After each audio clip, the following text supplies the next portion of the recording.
Good evening, everyone, and welcome back to the Mike Vogiatzakis Show. I'm your host, Brad Wilder. Winnipeg is ready to go tonight, and so is Mike, as well as our special guest. I'm out of the penalty box, it seems, so I'm back on the program, which is great after the scrap we had a couple of weeks ago. Just give him a quick nudge over there because he's sitting in the shot for some reason. Big guy. We'll get to Mike in just a couple of minutes, as well as his very special guest. We've got a great show tonight. It's going to be raw, unfiltered, and real. We're tackling the biggest issues facing our city with regards to crime, safety, government decisions, transit chaos, the WMR. They got a new name. We'll tell you about that coming up, and the future of this city that we all love so very, very deeply. It's all coming up right here on the Mike Vogiatzakis Show right after this.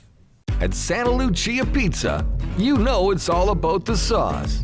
Did you also know, whether dine-in, takeout, or delivery, our menu is sure to please with a variety of options for the whole family. With quality ingredients for pizza, pasta, Greek, and so much more. Cut cooking out of your dinner plans and let Santa Lucia Pizza do all the work. With large portions, superior taste, great service, remarkable quality, and exceptional value, plus fantastic menu options, and our specialty, of course, pizza. Fresh and piping hot to your door. Pizza, pasta, Greek food, Santa Lucia. It's all about the sauce. Order online at santaluciapizza.com. Well, joining us live tonight through Zoom is a man who is well respected in the community and has been speaking out for the past 5 years diligently throughout, well, not only Manitoba and Winnipeg, but across this great country and even around the world for that matter. A man that I respect deeply. He's had a lot to say, and he's taught us all a lot along the way. A very smart man. You guys all know him as Ken Drysdale. We're going to bring Ken on the program in just a minute, but right now, Mr. Mike Vogiatzakis is here. Hey, good to see you, buddy. What have you been doing, shoveling snow? You know what? I want pizza now. Pizza? I want pizza, too. I want some Santa Lucia It pizza. sure looked good, didn't it? Yeah, and guess what? They're going to be one of our new sponsors. Fantastic. Dropping off pizza every Wednesday night. So we're going to get big and fat before before the election. Maybe we'll get Ken to join us down here. Maybe we'll say hi to some people. Well, that's what I'm hoping is we can get the guests to come in live if we bring them free food, right? Like we would have had Joe. There's nothing here tonight, Ken. Some but pastas, all kinds of stuff. Yeah, we'll Good try their Greek lasagna, food, their spaghetti, Greek salad. their everything. Yeah, It's yummy. happening. Are you getting hungry yet there, Ken?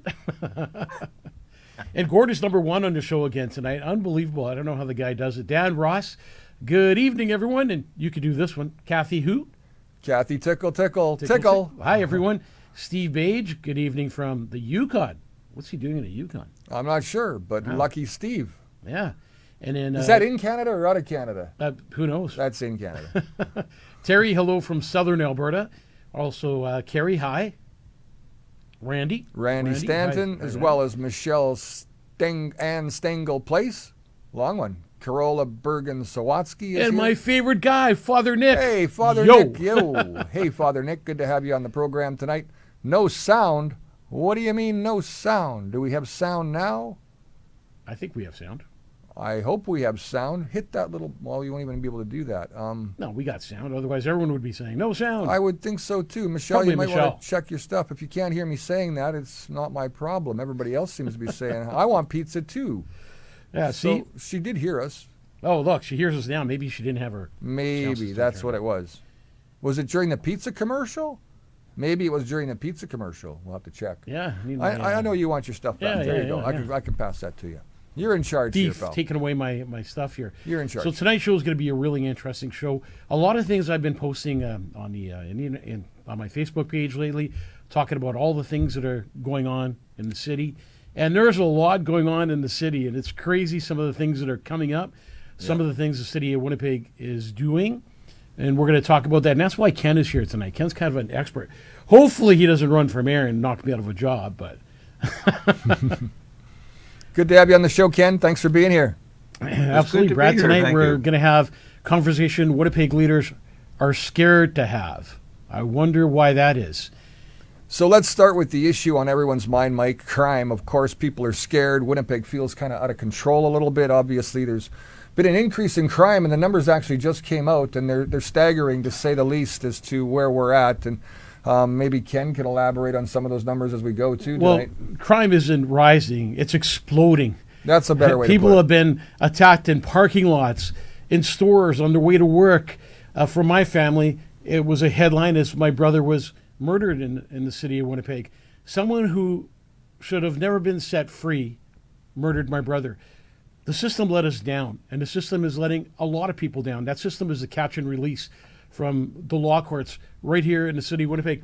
A couple of days ago, we heard about a guy who was just let out on the street who was a child molester involved in raping people. And what do? They find him in a school grabbing a little guy. Now, this is what's happening with the catch and release program. This is the kind of catastrophe it's causing. And this could have been another little guy who would have been another victim. And lucky he squirmed his way out of there and managed to get away before it was too late.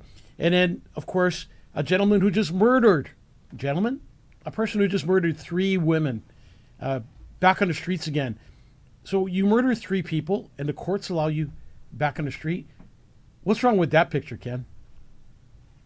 Well, it seems that the only crime you're punished for in Canada for any length of time is mischief. And I'm sure that most of the folks didn't even hear that term mischief before, except when they were a kid and they were maybe stole a cookie. But in Canada, it seems that you go to trial for years and you get sentenced for years by committing something called mischief. Just ask the people who were involved with, of course, the peaceful truckers demonstration. But if you commit some heinous crime, you're out in a moment. Do you remember, Mike, as a good example, do you remember when the folks were out demonstrating on Broadway in front of the legislature?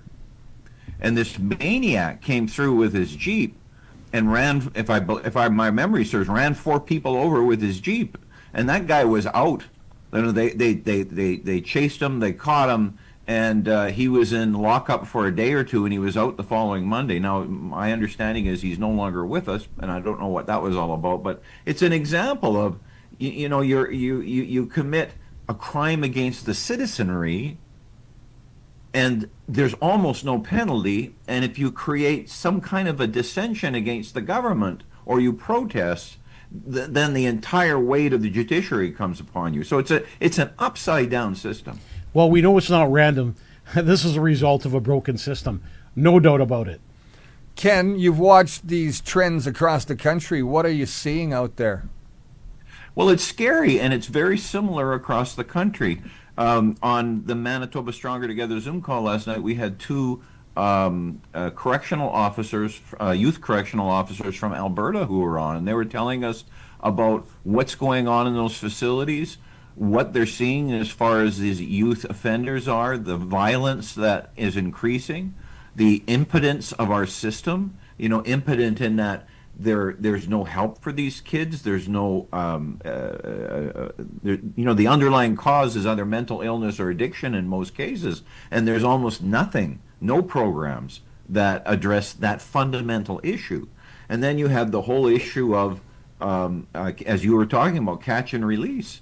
I mean, it's an incredible thing, and I have a bit of a different perspective on this, perhaps, because I grew up in the town of Stony Mountain and in the shadow of the Stony Mountain Penitentiary.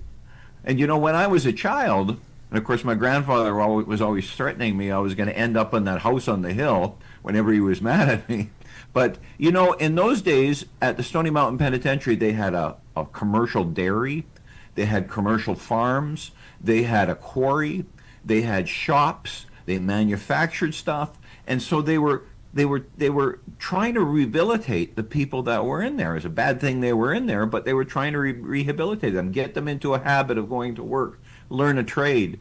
But from what I understand now, most of those programs that used to be aren't anymore. So these people sit around all day when they are incarcerated, and they're watching TV, or they're doing this or they're doing that, and there's it's not only catch and release, but there's no opportunity for for redemption in this facility. You know, they learn new skills, but unfortunately they're bad skills. Yeah, I think some people make more gang connections and talk about how they're going to commit the next crime. And, you know, something different happens in Greece. In Greece, when you're in jail, you get up at 6 in the morning and you go work in the fields, and they give you lunch, and then you're back out there, and you're exhausted by the end of the day. You don't want to be talking crime. You want to get to sleep and get some rest because you're back out in the fields in the morning. And that's discipline. And that's when you say, I don't want to go back to that prison ever, not in a million years. And, you know, the problem these days is a lack of accountability. It's disappeared. Accountability has completely disappeared, which means there's no consequences.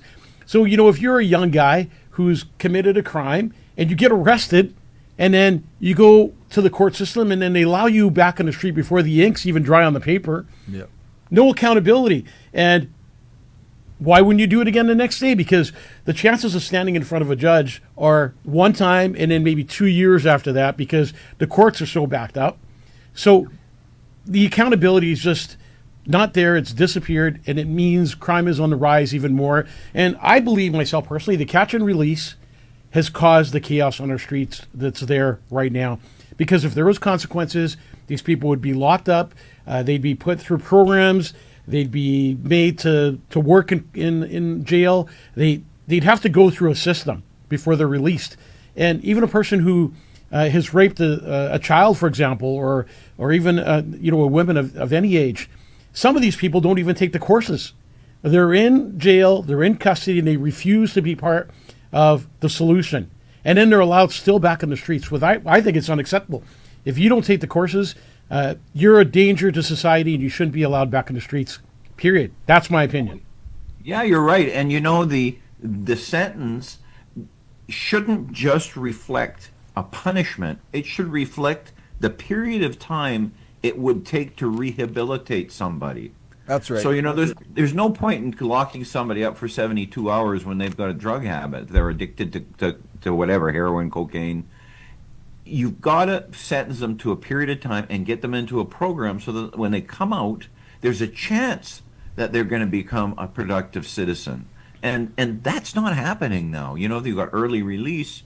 You've got, you know, it's funny, the folks that I had on, I interviewed last night, were talking about that we've heard this before, but they were talking about a two-tiered justice system as far as they were concerned. And I thought, wow, you mean, you know, the government people and the regular people like us? And they said, no, what we're talking about is in the facilities that they worked in, most of the people that were locked up were people who couldn't afford a lawyer. If you could afford a lawyer, you weren't getting locked up.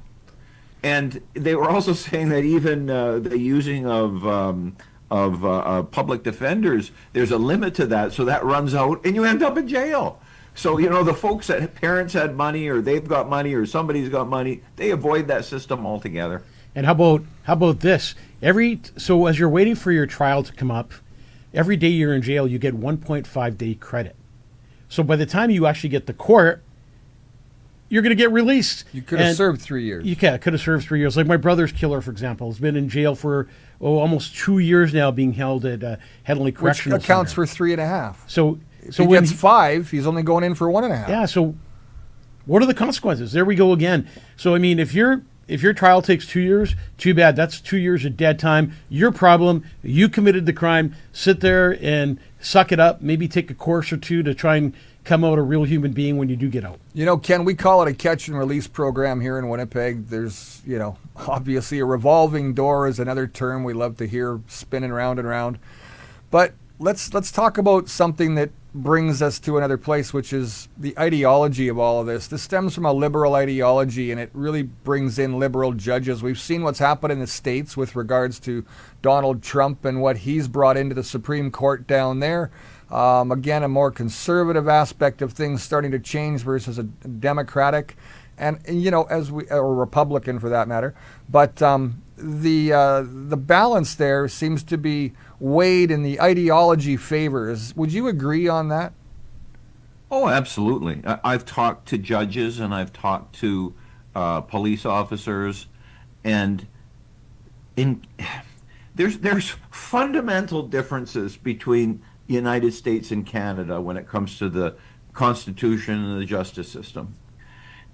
one of the things the United States has going for it is that the Constitution is interpreted literally, and it is a literal stationary document. In other words, if they say A, when a judge looks at it, it's got to be A. It can't be A-ish or B or C or D.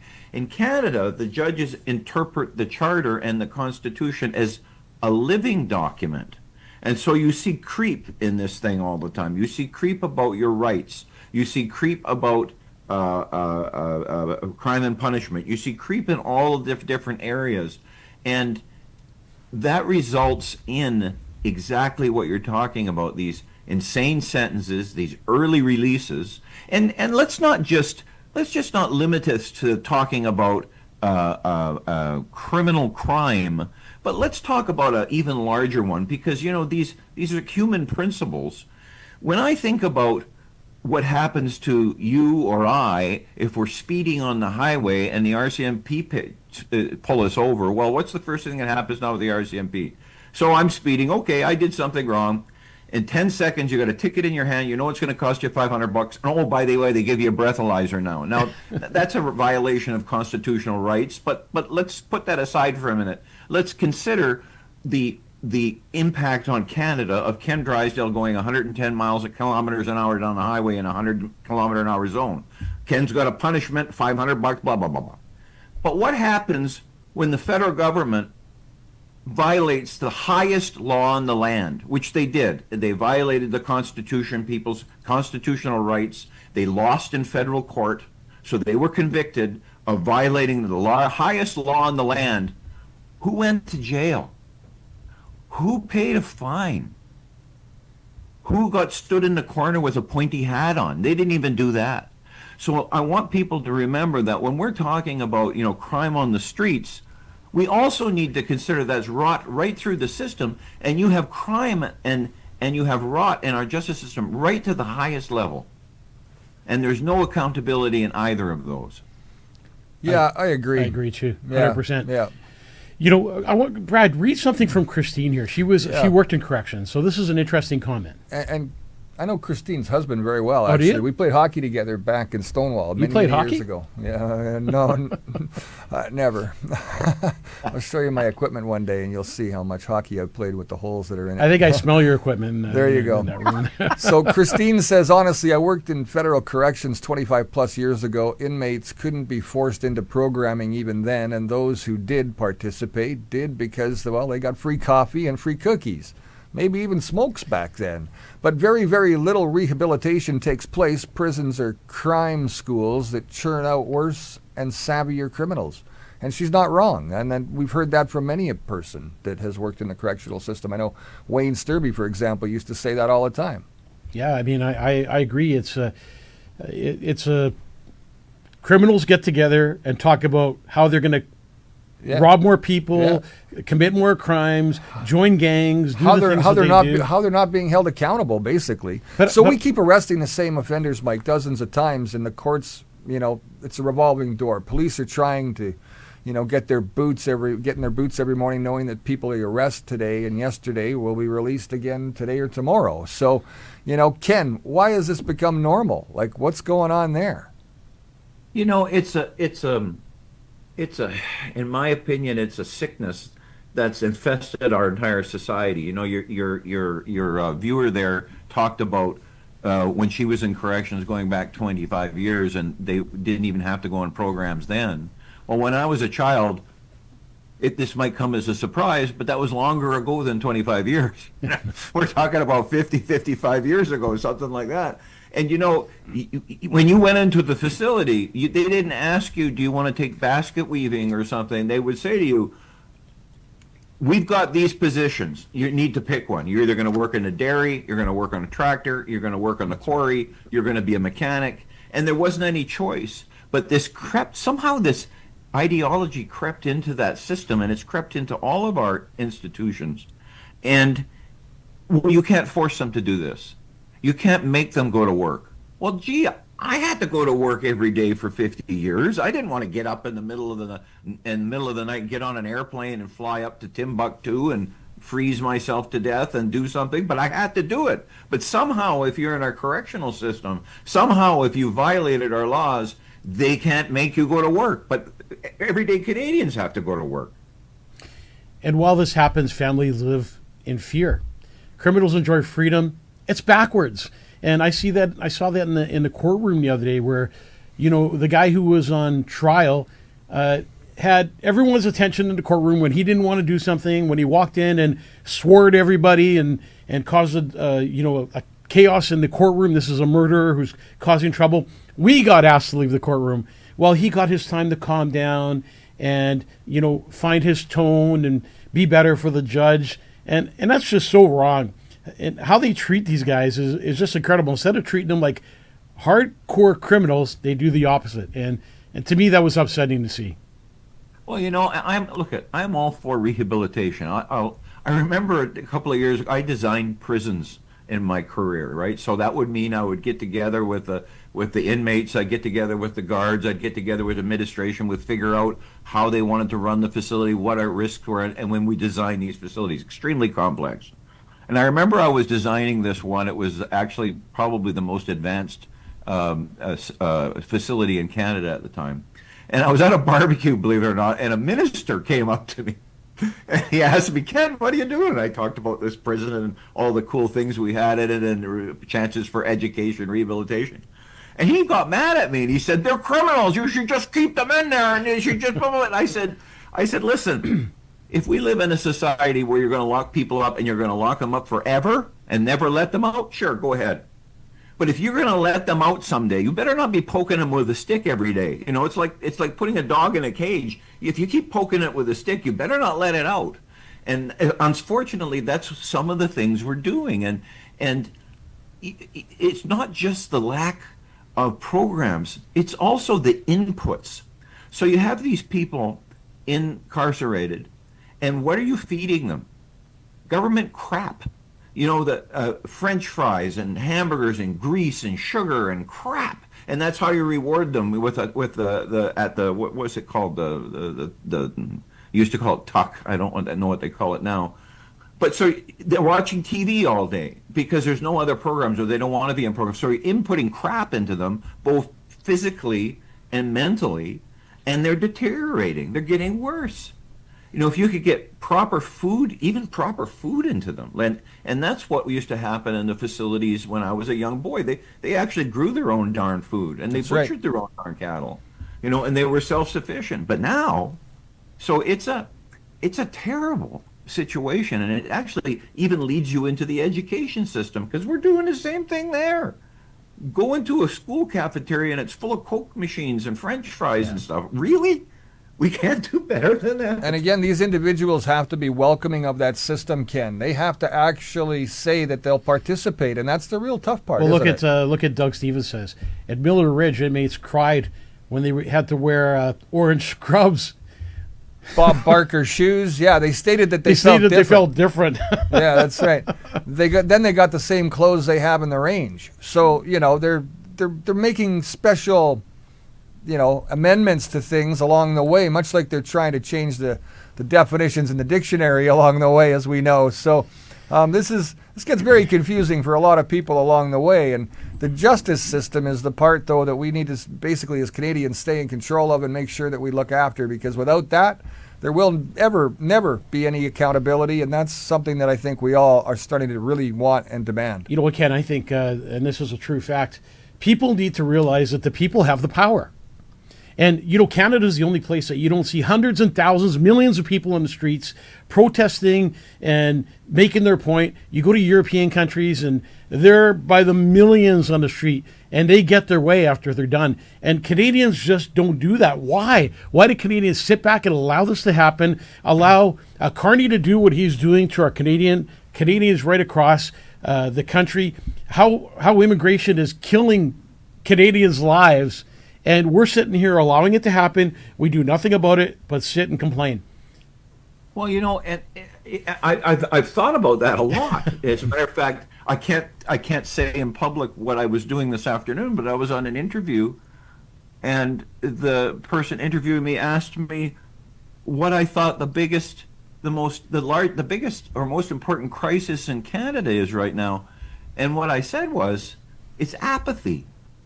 We can solve all of these other problems, and if people would get up and do something. And I think part of what's the root of that apathy is also fear. And as you guys know, I speak all over the country. And just this last August, I was giving a speech to a small group of people, and the issue had to do with going to the local council and putting on a presentation, a professional presentation about the Winnipeg metropolitan region. And I would put on the presentation, but we needed this group of people who were resident in this area to come in and show their support. Wait. And at the end of the speech, I want you to hold that thought for a minute. So a lot of people don't know what the Metropolitan. Tell them what it is, and who was on that board. Who sat on that board? okay, It's important for people to know this. Yeah, it is. And by the way, there's a whole document, a lot of information, everything you'd ever want to know on it on our website at manitobastrongertogether.ca.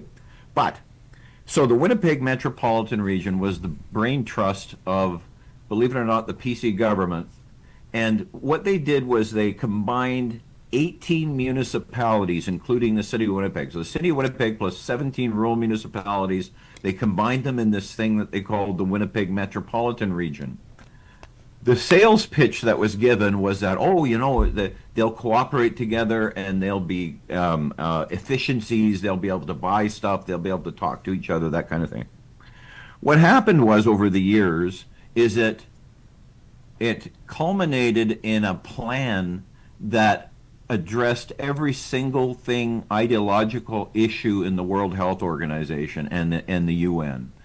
They have religion in there, and it's not, they talk about how they're going to do the planning in accordance with, I don't want to get anybody mad here, Kitchi Manitou. Can you imagine if they wrote a planning document that said we're going to do things in accordance with Jesus Christ or something? There'd be an incredible uprising. So that's just one of the hundreds and thousands of things that are wrong with this document.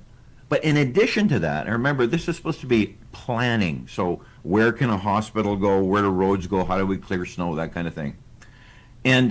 But what they did was they took all of those 18 municipalities and they said, City of Winnipeg is veto power over any decision made in any of those municipalities. So somebody living in Selkirk, and by the way, Selkirk has gotten out of the Winnipeg metropolitan region, but for instance, someone in Selkirk who never voted for the mayor of Winnipeg or council would be subject to the whims of the city of Winnipeg because they had veto power. And the councillors in the other municipalities, in the 17 rural municipalities, very few of them even knew that this was there. And I've checked council meetings in a number of rural municipalities. It was never discussed. Now, who's on the board of this Winnipeg metropolitan region? Mayor Gillingham from the city of Winnipeg, and every mayor or reeve, a reeve is a mayor but in the country, of all of those 18 municipalities, they're all in there. But there was never any discussions, and there were very few public presentations. One happened during the COVID lockdowns, believe it or not. I think 200 people out of 850,000 people population showed up. I got to say, we were at the one at Polo Park at the very first one, and we got up there and spoke, and Mayor Gillingham was breaking pens and throwing them at Mikey on his way by after he had lots to say. And I tell you what, it was quite the event that day, and we've got it all on videotape too. And I don't know, we might have to pull that up one day because I do have all that footage still, Mike, and I know we haven't shown it to anybody, but I got the mayor actually busting his pen and chucking it at your feet. I agree with you, Ken. It's all about standing up and talking, starting a conversation. And I know, my plans in the future to run for mayor in the city of Winnipeg, and I'm not doing it because I have to. I'm good being a funeral director. I run a very large, funeral service with 5 different locations in Winnipeg. But I want to make a difference. And when my brother died, I stood up that day and I said, I will make change in my brother's memory that will last forever. As a matter of fact, I will leave a footprint on this earth before I leave. And the difference is getting up and making a difference, standing, talking, starting the conversation, and make change that people are going to follow and be a leader. And that's how it starts. And I know I can't say, vote for Mike until May of 2026. And you can't even say you're actually a part. But you know what? The reality is I'm going to run for mayor. It's going to happen in May of 2026. I'm going to let my platform out, and it's going to be a powerful platform that's going to touch your hearts. And finally, you'll have a mayor that cares about the people. Because I'm doing it for you. I'm standing up for you. I'm going to make a difference. I'm going to be your voice. And I'm going to care about every single one of you. And if you've noticed, if you've written me a note, I reply to you. You know, a lot of people have been following you online, and those people have seen your posts, and they noticed that one of the issues I think that's come up is transit, right, Mike? And that's been a big concern to you and a lot of Winnipeggers for that matter. And it doesn't matter. This isn't talking about like what side you're on, left or right or in the middle or what. It's about, you know, just common sense. And freezing people at minus 35 degrees plus a wind chill of minus 42 or minus 45 and waiting 40 minutes for the bus to come, and your skin freezes in less than 2. What are they thinking? You know, I think about this all the time. I think about the 2030 plan. I think about Klaus Schwab and the World Economic Forum, and I talk about that freely on my posts. And you can't help to not think that Winnipeg is a strong part of the World Economic Forum. They're following every one of their plans. You know, the bike lanes, changing the buses, causing corruption on the streets. The curbs. The curbs. They're doing things that Winnipeg would have opening up Portage and Main after they voted not to open up Portage and Main. They decided to spend, you know, $50 million plus on Portage and Main, putting these curbs in, closing down on streets and painting them. It's ridiculous what they're doing. Now they're going to attack another part of the city and put temporary bike paths, as they say. But rightfully so, thousands of signatures demanding the old bus routes come back. People stranded for hours, elderly and the disabled, people are walking distances in freezing temperatures, and we haven't even seen these temperatures yet. But can you imagine going through the snow in walkers and carrying groceries? Because a lot of people have no choice. You know, the people that take the bus have no choice but to take the bus. They rely on that bus. And why would they not go to the people and ask the people's opinion? But instead, good city of Winnipeg, good Scott Gillingham, going to Calgary, getting somebody from Calgary who doesn't live in Winnipeg to design the new bus system. Well, you know what? It's time to listen to the people. I put out a post. I think I had like 2,000, 2,500 signatures. I sent a letter to City Hall and Scott Gillingham demanding change. And maybe they won't change back to the old system, but they should most definitely fix those routes that don't have service for people. Do you think you got their attention now? You know what? I've had Scott Gillingham's attention for a long time now, and I'm sure that he's not liking some of the things I'm saying. But I'm not putting down the mayor. I'm not picking on the mayor. No. I'm just using my voice and saying, look, this is what the citizens want. A lot of this has to do with common sense, does it not? Do you know how many people have come up to me and said, Mike, thanks for being our voice. We don't have a voice. We don't have a platform. So even when we want to say something, nobody's listening. So thank you for being our voice. And that's all I want to do is be your voice and to make change, positive change, that's not going to let a disabled person or a little old lady who's worked all her life with her husband who catches the bus and has to deal with the violence and now has to deal with the 20-minute walk, have to carry their groceries in this freezing cold weather. And then Scott Gillingham and the councillors at City Hall deserve to be fired, every single one of them, for the things they're doing to the city of Winnipeg and for all those hardworking citizens that can't afford their water bills, the taxes, the waste that they're like. I mean, these are crazy things that they're doing. It's tough enough in 2025 to live. Ken, we're seeing a liquidation across the country. Canada is being liquidated by none other than this so-called prime minister that we've elected to be in power. Well, not we. Some have. Those elbows up crowd. Not too bright, that older generation for some reason. They just didn't catch on. I mean, I know a lot of smarter older people too that did catch on, but there's just not enough of you yet. So we got to hurry up on that. Let's get that caught up because I hit my 500th episode on Wake Up Canada News today, Ken, and I went, okay, I thought I'd only be doing about 100 of these. Now I'm at 500 and I still won't stop talking tomorrow. So I don't know. I thought people would have been well on board by now, but I guess we're just going to have to keep, I guess, like my dad says, keep preaching it, Brad. You know what? Exactly. A leader listens and doesn't lecture. That's right. And that's what we need to do more of is listen to people and give the people what they want. You know, now we're dealing with a homeless and addiction and mental health issue that this city has never seen. Is that part of the plan, Ken? Well, I think it is, because if you look very fundamentally at what all levels of government are doing, they're trying to create and they have created issues between every single type of group of people that you can imagine.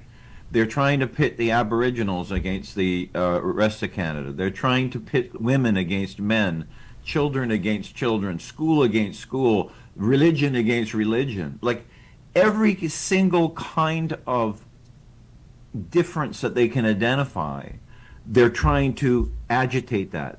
And you do that by saying, "Oh, this one's special and this one's not." And we talked about that last night as well. You know, in the justice system, there's I think I wrote it down, but I don't have it in front of me. But there's a oh, wait a minute, I did.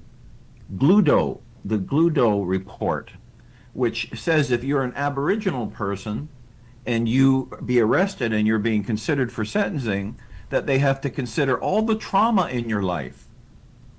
But there's never that for any other group of people. So Right. what about the person who maybe they're green colored or they're purple colored or maybe they're this or that? But so that's racism. It's actually double racism. It's racism against the people who have had trouble in their lives and they get into trouble, and that's not considered. So that's racism there, but it's also racism against the Aboriginal person who's being told you're a victim. It's not your fault. And so that's why you're seeing this incredible increase in violence in our city. You know, we talked a little earlier before we went on air about, Mike, when you were talking about your brother. My brother was attacked last year too, and was almost killed. And you know, they had video in the bar, they had license plate of this guy. It took months and months and months for them to find them. And then I don't even know if anything happened to them.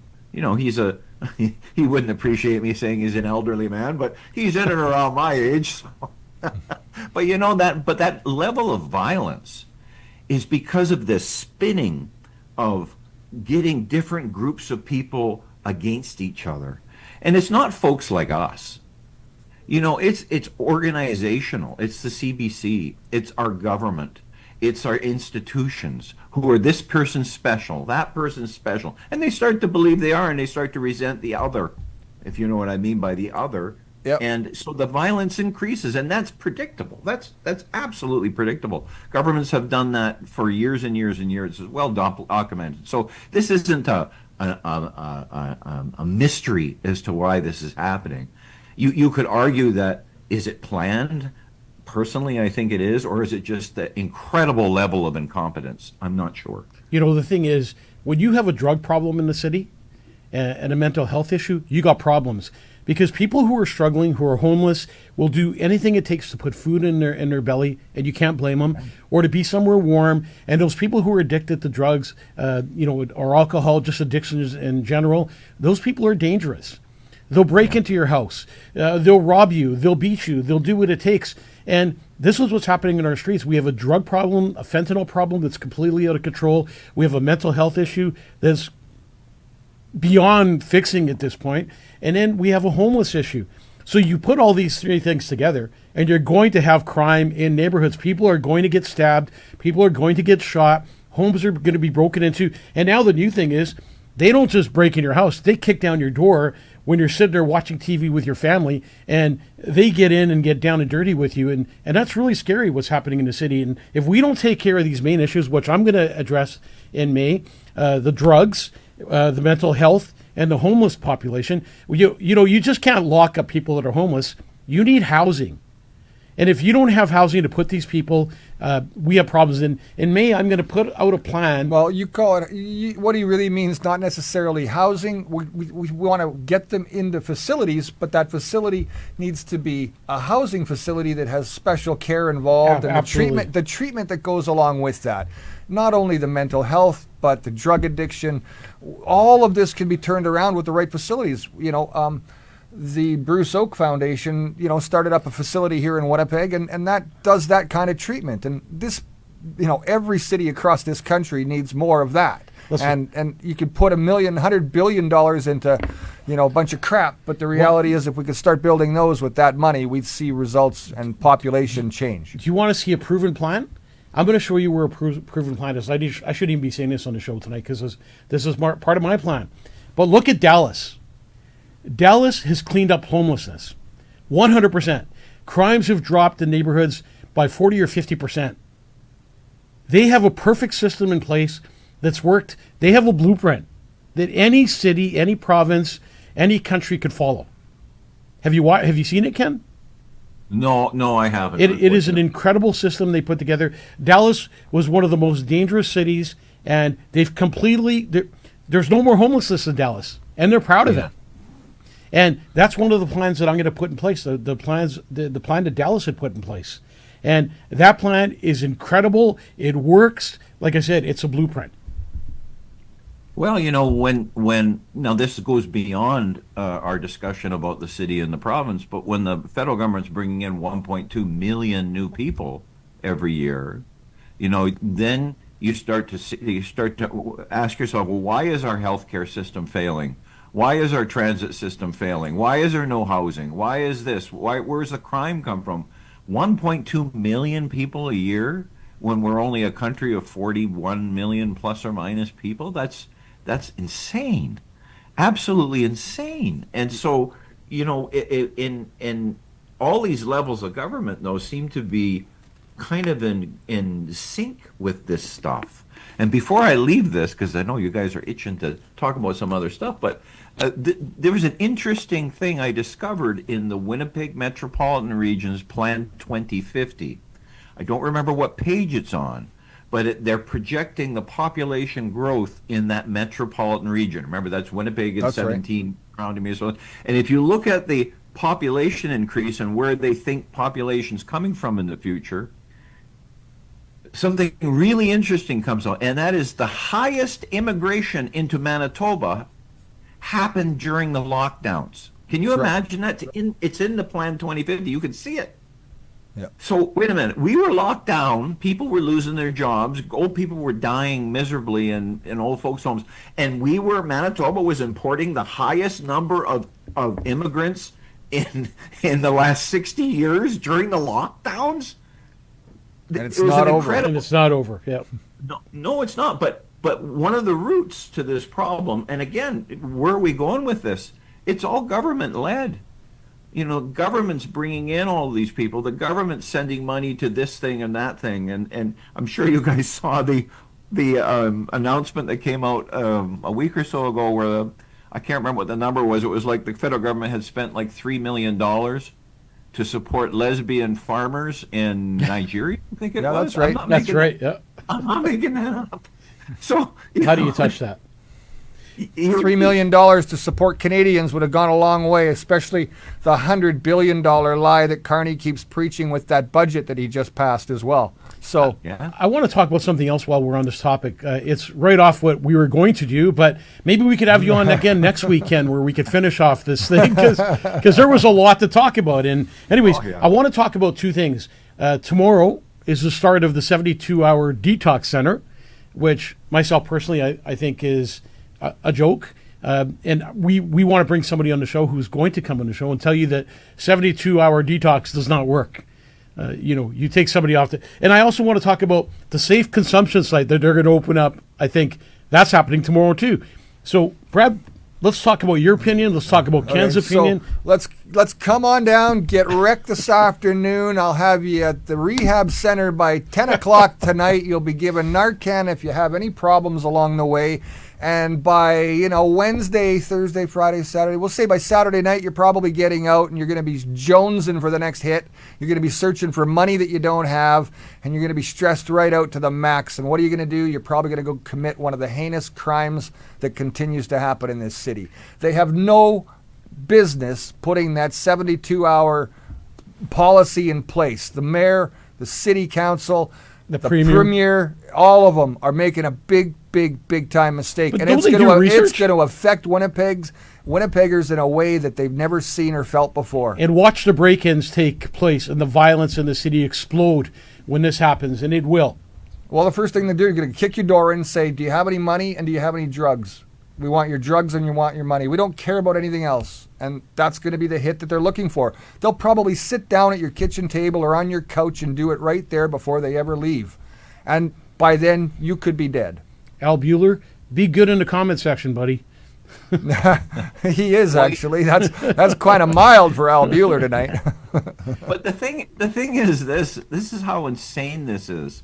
You know, if you were sitting there in the kitchen and when you were a kid and your buddy put his hand on the hot element on the stove and pulled it off a burnt hand, would you put your hand on next? Well, the reason that's relevant is because Vancouver tried this. Yep. You're right. Vancouver tried these safe injection sites, and I don't know how many people died of the result of it. Ken, I lived in Lethbridge, Alberta. Lethbridge, Alberta opened a safe consumption site. The CEO of the place stole about fraudulently about $4 million and took it overseas, and went on a great big journey of God and took the whole Pope visit, kind of thing, and took her whole family and her parents, and it didn't go well. People were dying. There were babies being pushed in strollers behind the facility. In downtown Lethbridge, multiple businesses broken into because of that facility. Women pushing baby carriages, doing sexual favors for drugs in the back alleys. It was insane what I've seen and what I've gone through. And I moved my family from Lethbridge to Winnipeg. And I don't. Only to do it all over again. Only to do it all over again. And I'm going to definitely speak up about this because I've seen what it causes and what the damage is. And even my son still talks to his buddies back there, and he asks them, my dad wants to know what it's like. And they go, well, it's the same as what it was for the last 4 years since this all happened. And the safe consumption site was closed. The province figured it out that it wasn't a good idea. The embezzlement of the money really turned things, to the wolves and said, that's enough of this. And Danielle Smith did her job by saying enough. And, we got rid of the health minister too, who was pushing it. So there's a whole bunch of things that transpired there. This same route is about to happen in Winnipeg. And, people are going to die. That's the bottom line. People are going to die. And it's more people are going to get addicted. Tragic. Very tragic. More people are going to get addicted. These are our kids that this is going to happen to.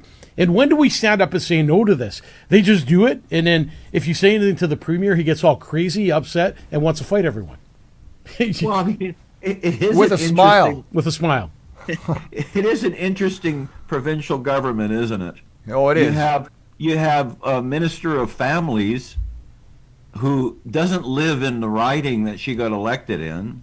You've got her condoning the public murder of a public figure in the United States, because if you recall, she reposted a post that said she had no whatever that post said. It was very bad anyway. And when people protested, what did our great Wob Canoe say? He called them goofballs. Goofballs. It was in the newspaper. Yeah. So he announced that the people protesting what his minister had said about, in my opinion, what was condoning a murder, a public execution of Charlie Kirk, she didn't have to resign, but he defended her and called protesters goofballs.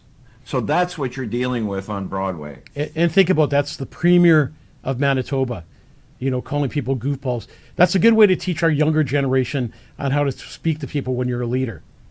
I simply say this. Until the government treats mental health and drugs like a real emergency, nothing will change.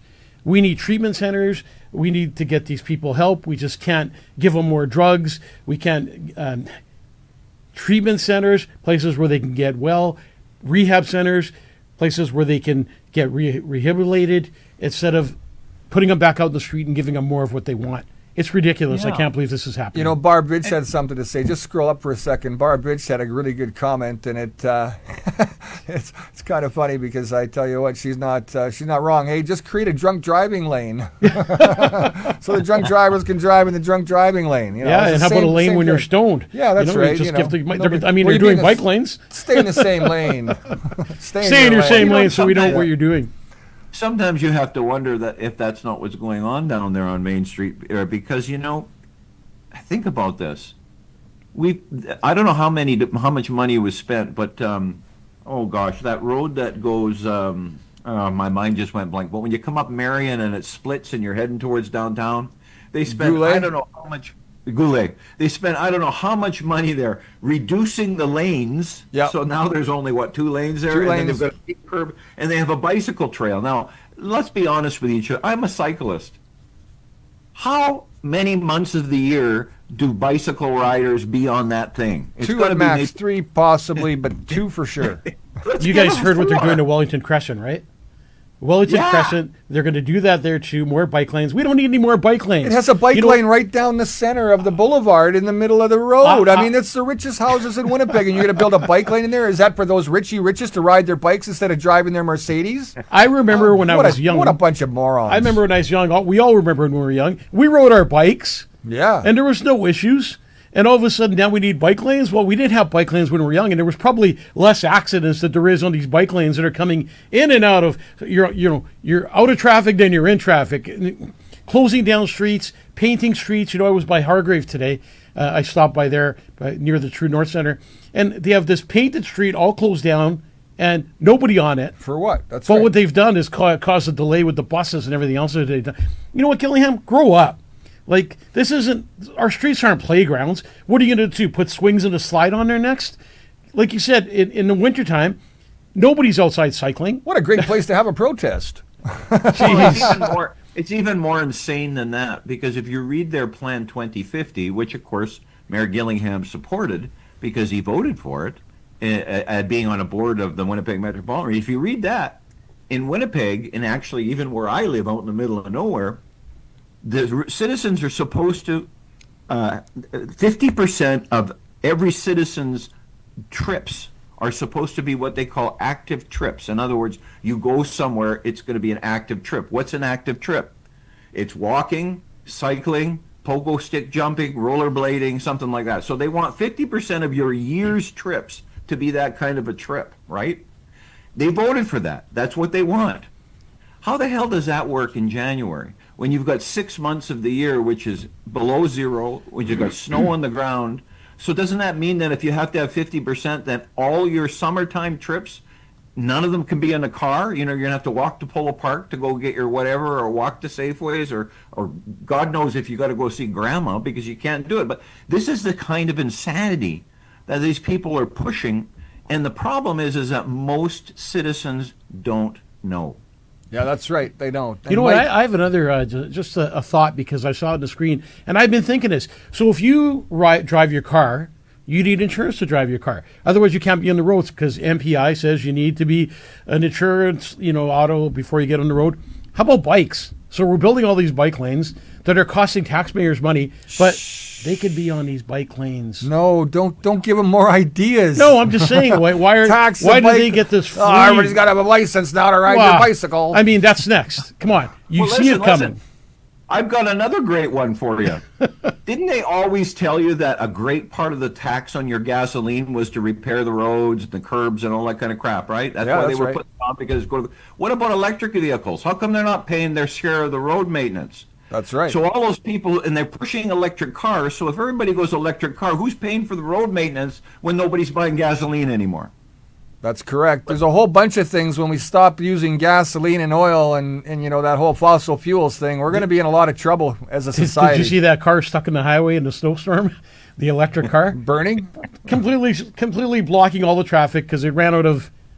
battery or something. I don't know. Try putting one of those fires out. A friend of mine's assistant fire chief somewhere, I won't say where, and you can't put them out. You just have to let it go. Yeah, that's right. That's right. And Mike, you've talked a lot about paramedics and emergency workers like fire. We've had Nick on the show, who's the UFFW representative and spokesman. There's a lot going on in terms of lots more fires in this city, like 4 a day, 3 a day. There's an arson problem, isn't there? You know what? The paramedics, fire, police are drowning. These people are working overtime. They're working their butts off. Where we're running away, they're running too. And the most important part of our system is 911. Our emergency services are the most important part of a city. And if we don't have them, we're in trouble. Paramedics are stuck in hallways for 20 to 30 hours. Firefighters responding to crisis after crisis. After a system has failed them, police arresting the same people over and over again. These are our heroes. The system is crushing them. And the sad part about this is we had Nick on our show. The money is there. People say, well, Mike, how would you do this? Well, there's no magic to it. They're paying all this overtime, millions and millions of dollars overtime, when they could be hiring firefighters, paramedics to take care of the issue. And, I don't know if I shared the story with you. The elderly who work so hard to build the city and help us be where we are today are waiting 6 hours for an ambulance. My father-in-law sat on his grass, on his lawn, after he broke his hip for the first 3 hours waiting for an ambulance that never showed up. And then they phoned us on the third hour and said, we're going to be there in another 3 hours. So here's this 93-year-old man who did so much for the city, sitting on his lawn for 6 hours, waiting for a fire paramedic or anything to come and help him.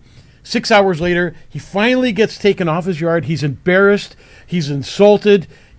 All the neighbors are staring out their windows, wondering what poor Al is doing on his lawn such a long time.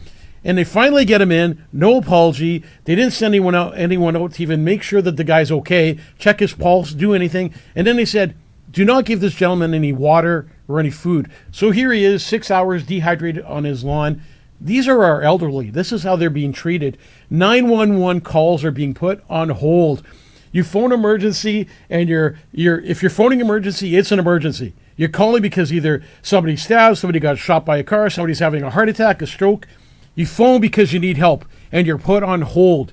It's unacceptable. It's 100% acceptable in the province of Manitoba to be put on hold by emergency services. You're absolutely right, and the emergency services are being abused. I had Abused. I had a brother who was a City of Winnipeg paramedic, and another brother who was a fireman in the City of Winnipeg. And they used to regale me with the stories where somebody would call 911. They'd send the ambulance out to the other side of, I don't know, let's just say Transcona, and the person would say they had something, and they'd get in the cab, and then the ambulance, they'd get to the health science center, and the person would get up and walk out and say, thanks for the ride, guys. And this was going on a lot, and nothing was ever done about it. And they would get that every week, like lots. The city definitely needs another overhaul, not another committee. We need to stand up for 911. We need to stand up for our heroes. They are our heroes. And when you're in trouble, that's who you call. You call emergency services to come and help you and to abuse these people. And Nick told us about how many people are on stress leave, suicides, people that love doing what they're doing are leaving their jobs. PTSD, they're suffering all kinds of different situations in that line of work, and they're seeing it all right up close and firsthand. And in the new budget, after Nick Casper has been crying out for help, firefighters, paramedics, and police are crying out for help, saying, we are in trouble. We cannot do this anymore. I mean, the population is growing. The police department, fire paramedics isn't. There's so much we could do, and I have a plan for that too. But we need to help Deportation? these guys. We need to help these guys. I didn't say that out loud, did I? You know what's funny? Part of this problem, though, and this is an important point, I think, for your viewers, and that is, I've had several jobs in my life, and I suspect that you guys have too, and most of your viewers have had different kinds of jobs. And when you go for that job, you got to go for an interview, but you also have to produce a professional resume that says what your qualifications are, what you've done with your life, blah, blah, blah, blah, blah. Merit. None of these politicians have done any of that. And why aren't the citizenry demanding that you're going to run for office? I want your detailed resume.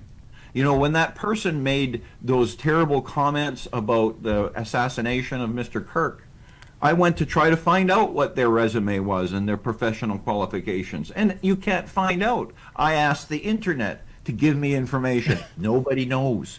So, folks, if you're voting for these people, they're not doing it for free. You're hiring them to do a job, and you're paying them a good salary for it. You should be demanding that they have a professional resume that you get in your hand before you vote, or you can download off their campaign site. I have never seen that.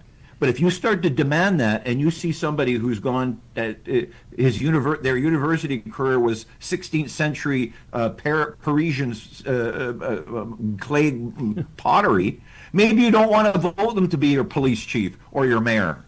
So I think you really need to start demanding that. I also think that if you're going to run for office in Canada like you are in the States, you need to be a Canadian-born citizen. That's what I think. Like, if you're not Canadian, you haven't been born in this country, then you shouldn't be able to hold one of those office positions. That's just my opinion. Yep. But Ken, You mean like a prime minister who's got 2 other passports That's apart right. from exactly, Canadian and one? you know what? That should have said something to us. And again, here's the people sitting here doing nothing, letting Carney get away with he's getting away with. He's ripping apart Canada as we know it, and it's going to take us a lot to break. He's given away millions and millions of dollars while we have homeless people sleeping in the streets all over Canada. Kids are going to school hungry. Parents are struggling to put food on their table. People can't pay their rent. It's crazy what's happening. It's out of control. We need to stand up. We need to make a difference, and we can do it. We have it in it. We have it in us Yeah, we to do. do this, but we don't. We just sit here and let it happen to us. And you know what? One day our kids are going to say to us, "Mom, Dad, Grandpa, why didn't you stand up for us so we can have a future?" I keep saying not on my watch. How about you guys? For 5 years now, that's exactly my one. If I tattoo anything on myself again in my lifetime, that's going to be the thing I'm going to tattoo on. Ken, I got to tell you, I love you.